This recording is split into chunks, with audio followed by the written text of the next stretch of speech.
세계에서 제일 긴 강은 아프리카 대륙에 있는 나일입니다. 길이가 6,650km 정도 된다고 합니다. 계산을 해보니까 서울에서 두바이까지의 거리에 해당합니다. 나일강 최대의 수혜국이 이집트입니다. 이집트 중앙을 남북으로 관통하면서 이집트의 젖줄이 되고 있습니다. 아프리카 지도를 보시면 확인하게 되지만 주변 나라들은 모두 사막 지역입니다.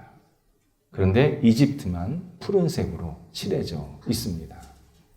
나일강이 그들에게 젖줄의 역할을 하고 있습니다. 역사를 보면 하나님께서 한 나라를 번성하게 하실 때 강을 허락하셨음을 알 수 있습니다.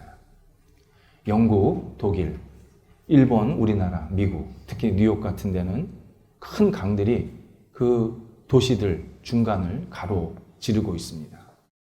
강은 사람이 만드는 거 아닙니다. 못 만듭니다. 하나님이 주시는 겁니다.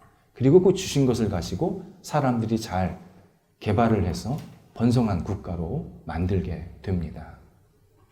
이처럼 하나님께서 무엇인가를 베풀어 주셔야 우리가 이 땅에서 풍성하게 누릴 수 있다는 사실을 역사에서는 아주 구체적으로 우리한테 알려주십니다.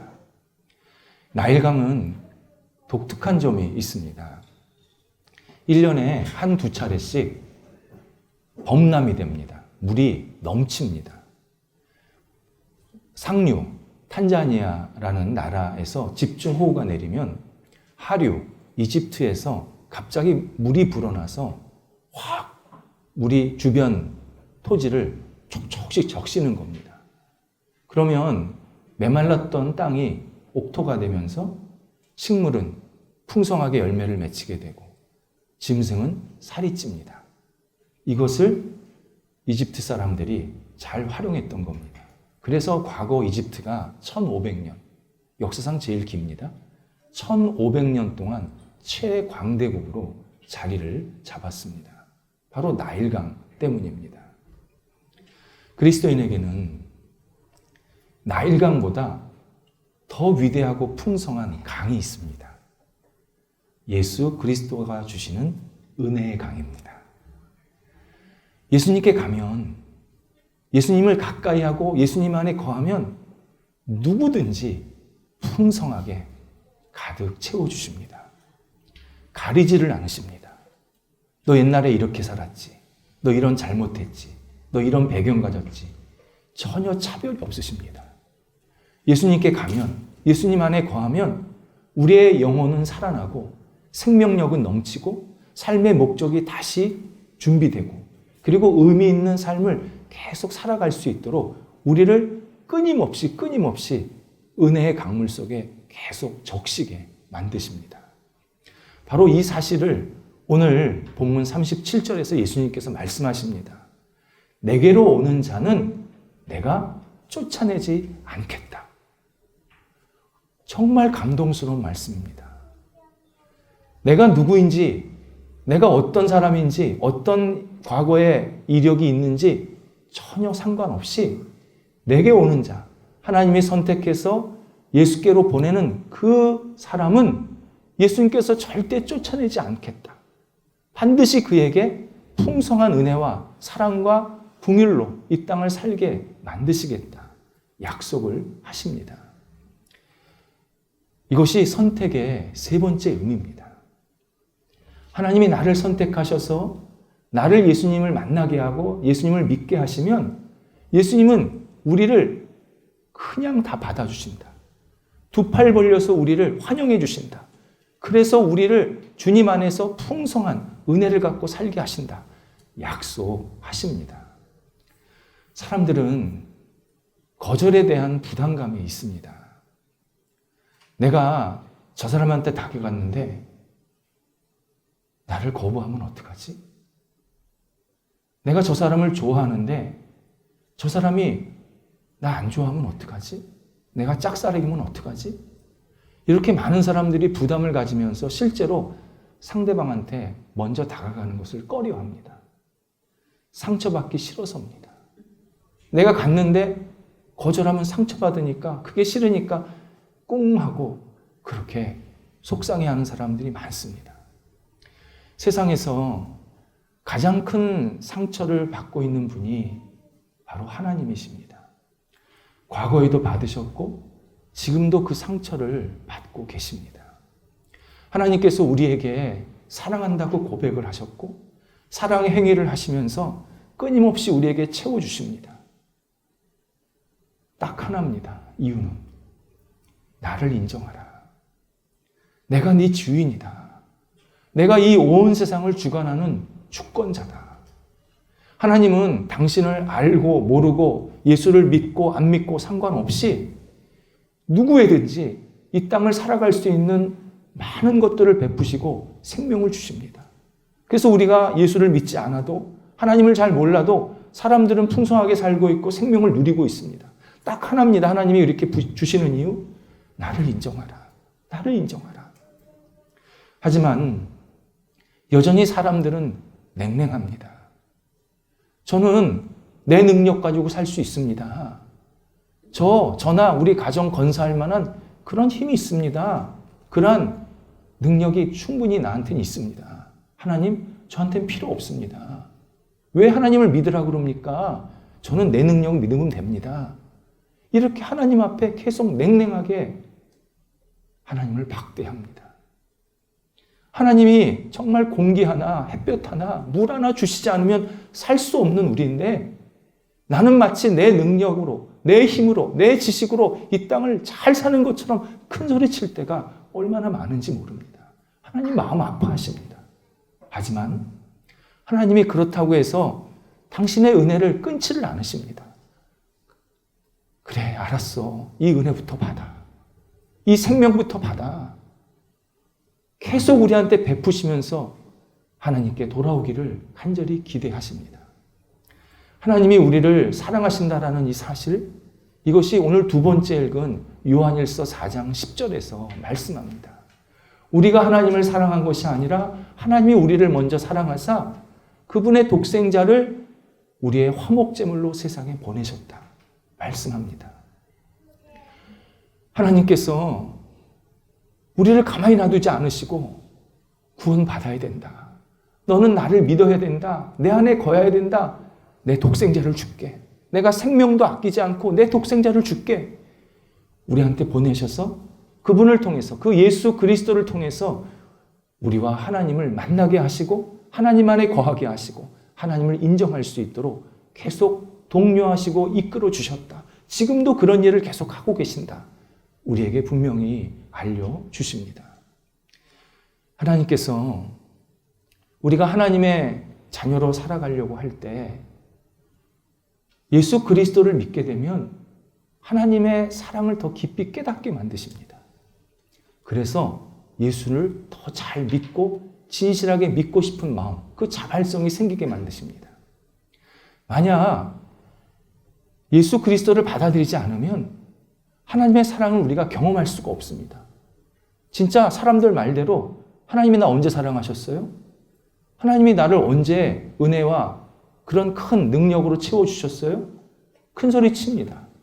근데 예수 그리스도를 받아들이면 내가 지금 하나님의 사랑으로 은혜로 지금 살고 있구나. 이걸 계속 깨닫게 하시면서 예수님을 더 잘 믿도록 독려하십니다. 그래서 내가 예수 그리스도를 더 잘 믿게 실제로 이끌어 가십니다. 이게 영적인 선순환입니다. 영적인 악순환은 예수를 거부하면 하나님의 사랑도 잊어버리고 그러면 내 영혼이 자꾸 어두워지는데 내가 예수 그리스도를 받아들이면 하나님의 사랑을 계속 깨닫게 하시고 그 사랑을 통해서 내가 더 예수를 잘 믿고 싶은 예수님 앞에 서고 싶은 예수님 안에 거하고 싶은 그러한 믿음이 더 깊어지게 만드십니다. 이것이 영적인 선순환입니다. 하나님의 사랑을 깨달은 이 믿음은 단순합니다. 계산하지 않습니다. 복잡하지 않습니다. 하나님의 사랑을 깨달은 이 믿음의 특징이 무진장 단순합니다. 그냥 하나님, 그냥 예수 그리스도를 믿습니다. 마치 과거 이스라엘 백성들이 광야에서 놋뱀을 쳐다본 것과 똑같습니다. 이스라엘 백성들이 광야에서 독사에 물렸습니다. 하나둘씩 쓰러지는 겁니다. 이때 하나님께서 모세를 통하여서 모세야, 놋으로 뱀을 만들어라. 그리고 그 뱀을 이스라엘 사람들 앞에 놓고 이스라엘 사람들이 그 뱀을, 놋뱀을 쳐다보면 모든 독이 퍼지지 않고 다 낫게 될 것이다. 이렇게 말씀하십니다. 이 말씀은요, 정말 황당한 내용입니다. 내가 독사에 물렸는데 어떻게 놋뱀을 보는데 독이 중화가 됩니까? 내가 안 죽습니까? 말이 안 되잖아요. 그런데요, 놋뱀을 본 이스라엘 백성들 살았습니다. 자기 생각대로 치료하려고 하는 사람은 다 죽었습니다. 놋뱀을 쳐다본 이스라엘 백성들은 다 독이 더 이상 퍼지지 않고 살아났습니다. 단순한 믿음. 그것이 사람을 살린다라는 뜻입니다. 하나님의 사랑을 깨달은 믿음은 굳게 붙잡는 손입니다. 야곱이 야복강에서 하나님의 사자를 만나게 됩니다. 야곱이 첫눈에 알아봤습니다. 아, 저분 하나님의 사자다. 야곱이 그 사자를 붙잡습니다. 여호와의 사자요, 제게 복 주시지 않으면 저는 당신을 보낼 수 없습니다. 오랜 실갱이 끝에 결국 여호와의 사자가 져줍니다. 그리고 야곱에게 복을 주십니다. 그리고 야곱의 이름을 바꾸십니다. 너는 이스라엘이다. 지금의 이스라엘이 이 야곱이 이름 바꾼 데서 시작이 된 겁니다. 원래 이스라엘 뜻이 성경에는 겨루어, 하나님과 겨루어 이루었다라고 나와 있지만 원래 뜻은 하나님께 복받았답니다. 이스라엘이 지금 하나님께 복받았다라는 것은 결국 야곱이 그때 단순하게 하나님 제게 복 주세요 간구했더니 그 후손들이 복을 그대로 누리게 됐다는 겁니다. 하나님의 사랑을 깨달은 믿음은 한 발자국 담대하게 움직이는 발걸음입니다.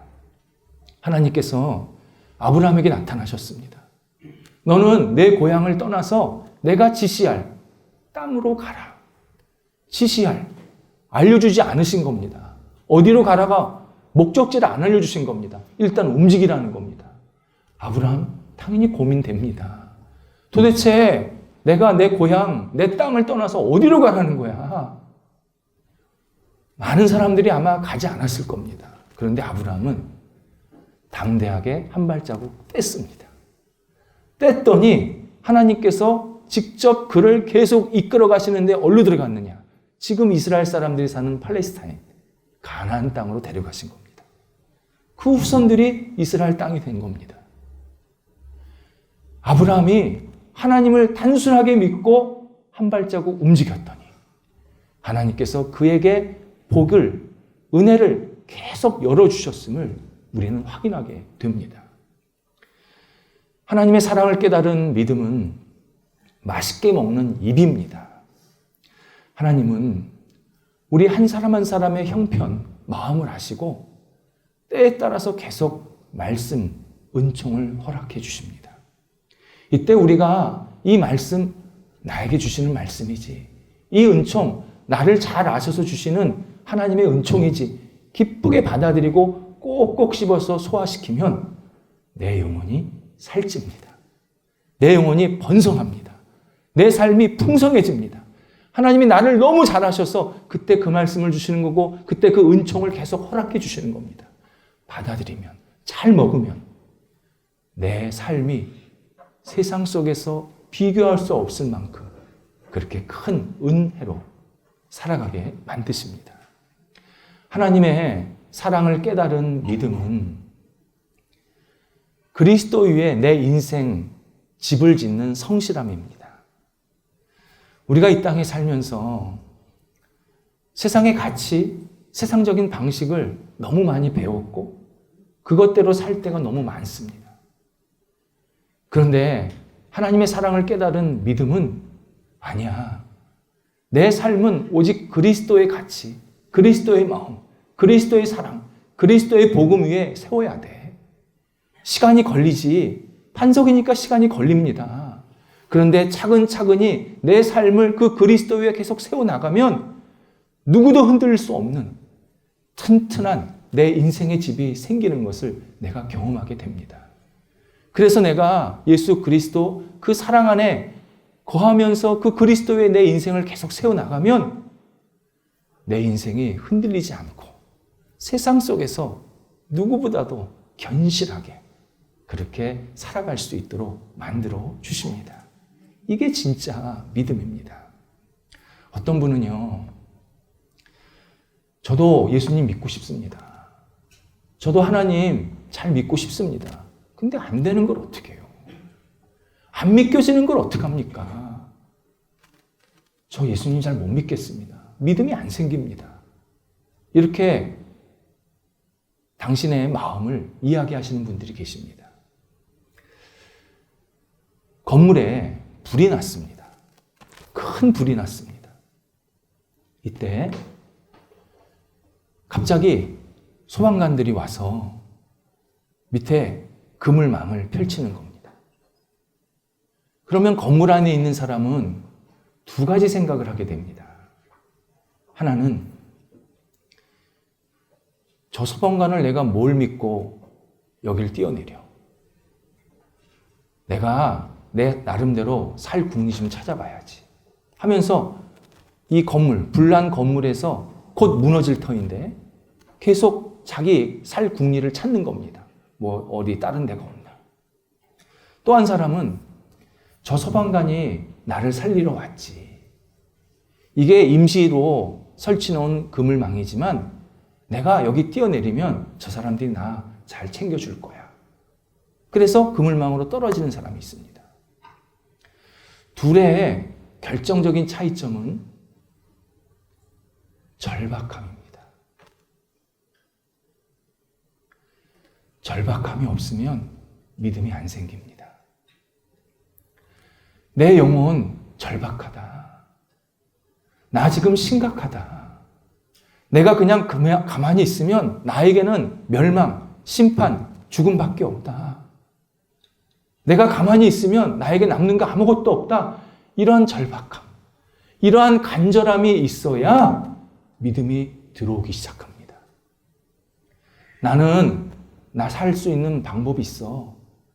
나름대로 내 노하우가 있어. 나는 나 나름대로 살아갈 수 있는 궁리들이 있어. 라고 절박함이 없으면 그분은 믿음이 안 생깁니다. 아니, 믿음을 갖는데라도 겉으로 믿습니다. 겉으로만 믿습니다. 그래서 예수님께서 우리에게 진정한 믿음을 가지라고 계속 부르시는 상황, 시간들이 있습니다. 예수님께서 계속 우리에게 어떤 상황을 통해서, 어떤 시간을 통해서 계속 부르시는 겁니다. 근데 이 부르심은요, 예수를 믿지 않는 사람만 부르시는 게 아니라 믿고 있는 사람도 계속 부르십니다. 믿지 않는 사람은 예수를 믿으라고 부르시는 거고, 믿고 있는 사람은 잘 믿으라고 부르시는 겁니다. 우리가 세상에 살면서 믿는다고 하지만 믿지 않는 사람처럼 살 때가 많기 때문에, 잘못된 길로 가기 때문에, 때로는 세속적인 방법에 빠져 있을 때가 많기 때문에 예수 그리스도께서 너 그 길 아니야. 그 길 아니야. 이 길이야. 이 길이야. 일로 와. 일로 와. 계속 어떤 상황이나 시간이나 형편을 통해서 계속 우리를 부르시는 시간이 있습니다. 이때 제일 중요한 게 즉각적인 응답입니다. 다음에요. 다음에 잘 믿을게요. 다음에 믿어볼게요. 세계에서요, 세상에서 가장 신뢰하지 말아야 될 것들이 몇 가지가 있는데 그 중에 하나가 다음입니다. 인간이 절대 믿지 말아야 될 게 다음입니다. 다음, 나에게 찾아오지 않을 때가 많습니다. 예수님께서 내 형편을 아시고 나의 절박한 상황을 아시고 지금 부르시는 겁니다. 지금 나한테 오라는 겁니다. 지금 놓치지 말라는 겁니다. 이 기회를 놓치면 또 언제 올지 모른다고 나한테 지금 계속 기회를 주시면서 때로는 경고도 하시는 겁니다. 지금 너 나한테 와야 된다. 지금 내 안에 들어와야 된다. 계속 요청하시는 겁니다. 네가 잘못된 길을 가고 있느냐? 지금 돌이켜야 된다. 네가 나를 거부하고 있느냐? 지금 받아들여야 된다.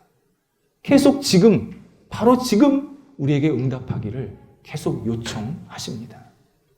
삭개오는 부유했습니다. 근데 외로웠습니다. 이때 예수님께서 삭개오의 이름을 부르시면서 삭개오야, 오늘 내가 내 집에서 같이 유하고 싶다 말씀하셨습니다. 이때 삭개오는 기쁘게 그 즉시 예수님께 안깁니다. 삭개오 세무사였습니다. 돈 계산 아주 잘하는 사람이었습니다.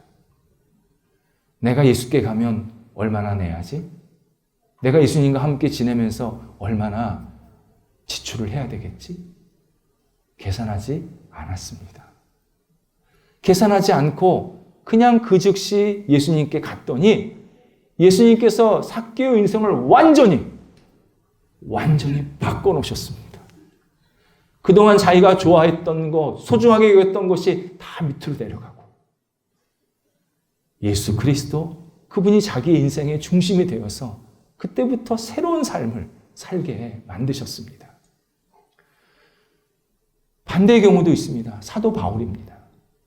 사도 바울은 하나님 잘 믿는 사람이었습니다. 스스로. 근데 갑자기 눈이 먼 겁니다. 이때 예수님께서 그를 부르십니다. 사울아, 사울아, 왜 나를 핍박하느냐? 이때 사도 바울이 잠깐만요. 저 눈 좀 고치고 예수님 믿을게요. 저 너무 지금 당황스럽습니다.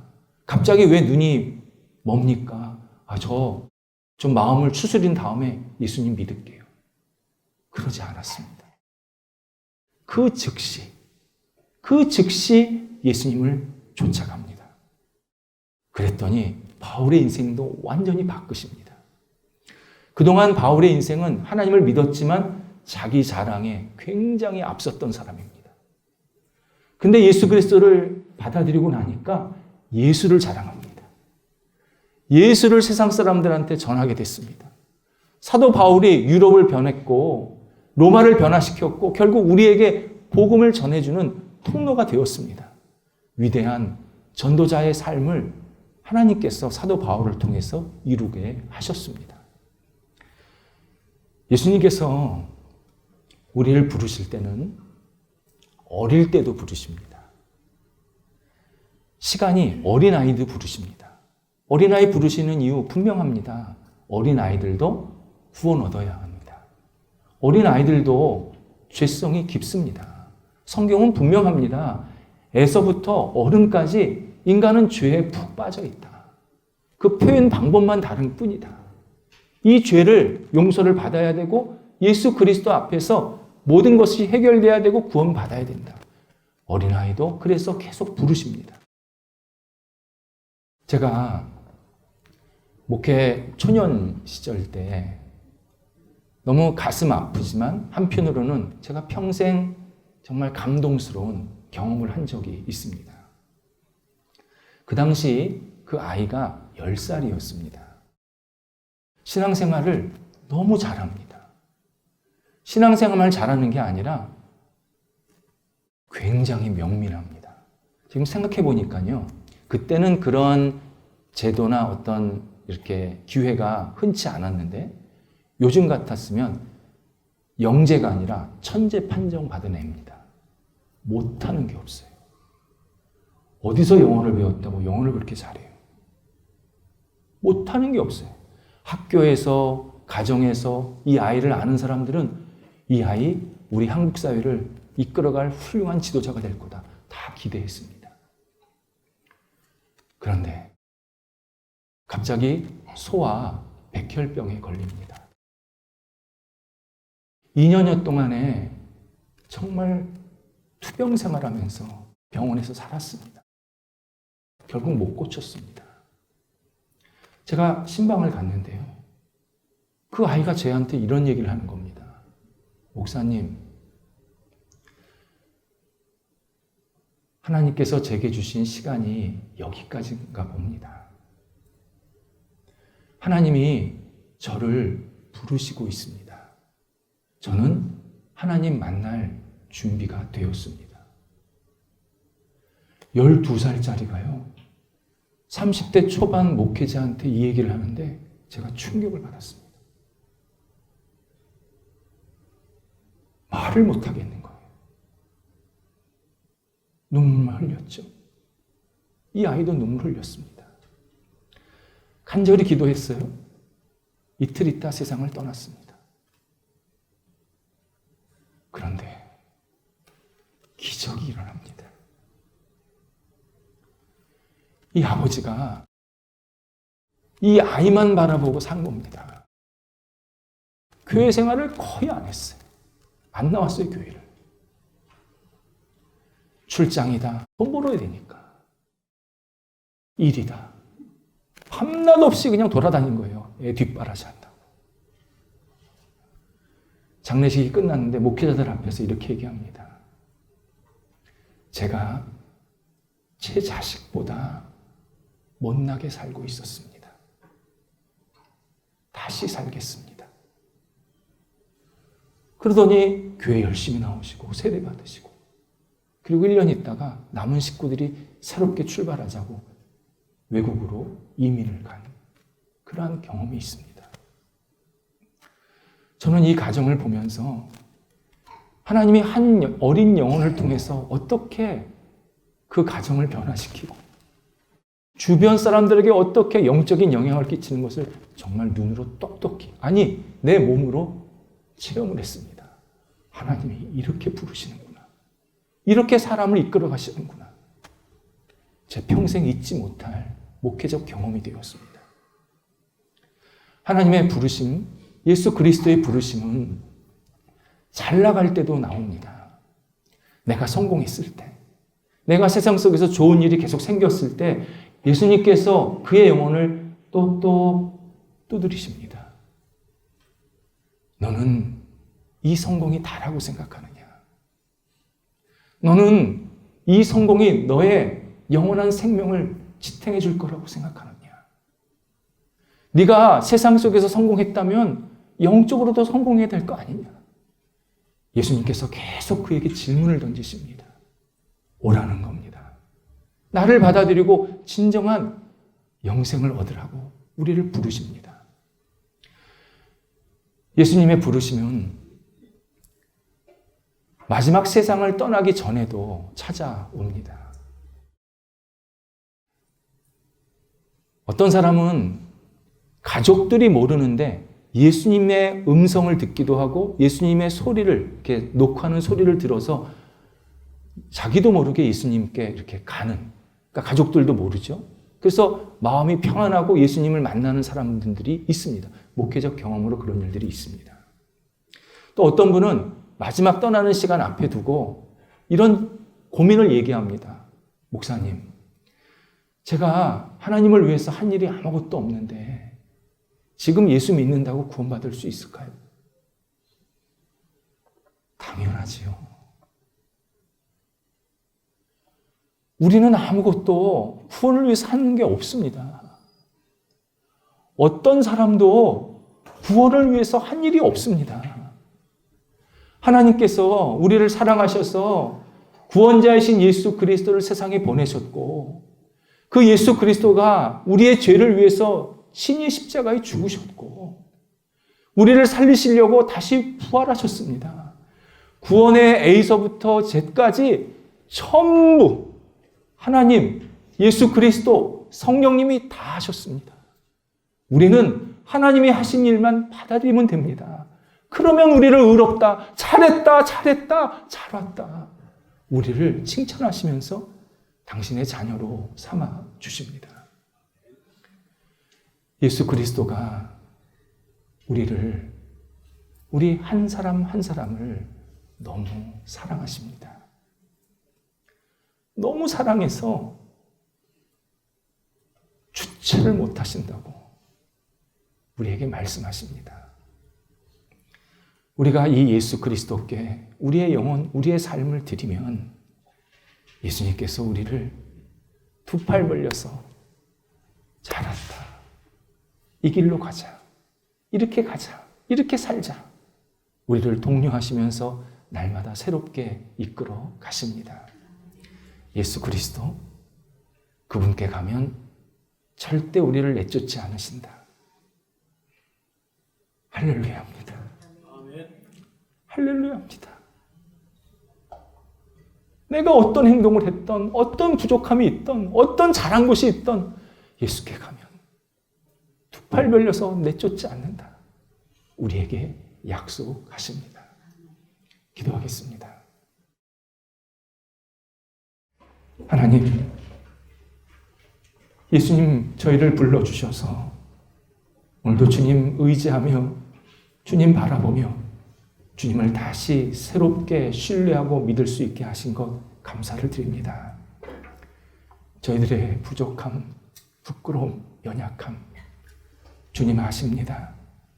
주님께서 저희들을 기쁘게 받아주시고 올 한 해 주님 안에서 새롭고 힘차게 은혜 넘치게 살아갈 수 있도록 인도하옵소서. 주님의 부르심에 등 돌리지 않게 하시고 매일매일 부르실 때 매일매일 응답하게 하여 주셔서 주님이 기뻐하시는 모습대로 이 땅에서 마음껏 쓰임받는 복의 사람 될 수 있도록 인도하옵소서. 예수님의 이름으로 기도드립니다. 아멘.